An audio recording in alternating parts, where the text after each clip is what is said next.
It's the Andy Griffith Show, Facts and Trivia, with your host, Bob Snap.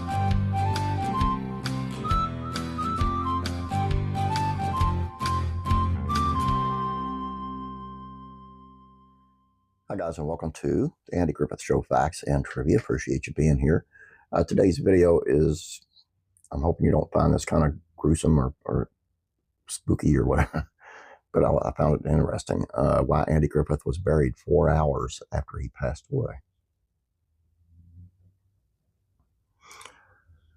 When television icon Andy Griffith died in 2012, the former Andy Griffith Show star's fans and the world at large soon learned there would be no burial, no funeral, no service for anyone to attend. Griffith had taken care of everything, orchestrating the arrangements for his remains. It all took place hours after his last breath. Renowned filmmaker Ron Howard recalled his old friend and screen dad after Griffith's death from a heart attack in 2012. The two had remained in touch frequently after the end of the Andy Griffith Show. In 2012, Los Angeles Times column titled "What I Learned from Andy Griffith," the man who played Opie Taylor for 8 years, fondly remembered his friend and mentor. He said he proved by hour, episode by episode, that creativity and neurotic angst were in fact not inexorably linked, Howard wrote. He led by example, and we demonstrated that a cast and company could play practical jokes on one another, laugh till they cried, and still get 12 pages of the script shot every day while producing a #1 rated show. Andy had two children, a son, Andy Samuel Griffith Jr., who died in '96, and his daughter Dixie.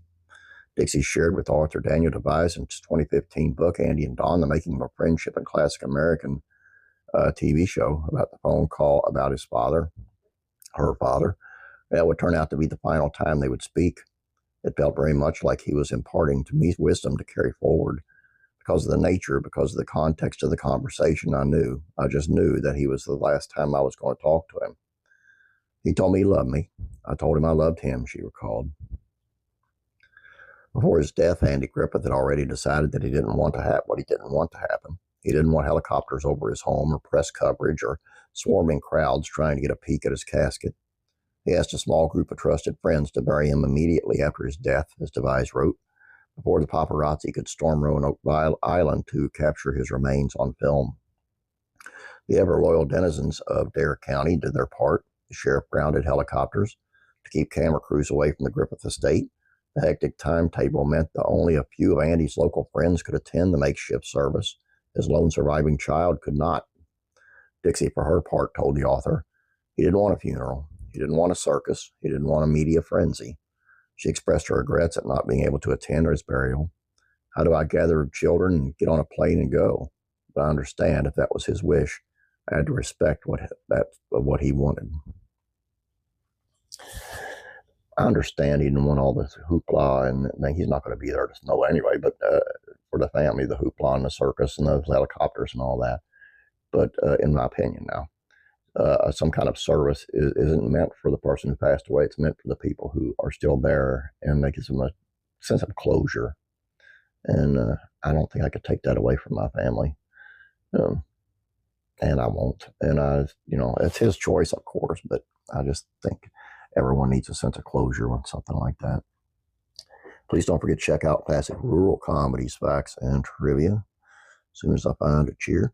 Beverly Hillbillies actress Donna Douglas, Ellie Mae, had a hard time adjusting to fame. That's pretty cool. Classic TV facts and trivia. This I did not know as well. The Brady Bunch wasn't originally about the Brady kids.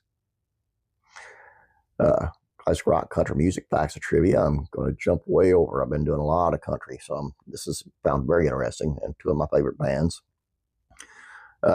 Eddie told me Roth is driving me nuts. I can't take it. I got to leave. I know you're looking for a lead guitar player. Do you want me in the band? When Eddie Van Halen asked to join Kiss, and he was turned down. And why? This is really interesting, man.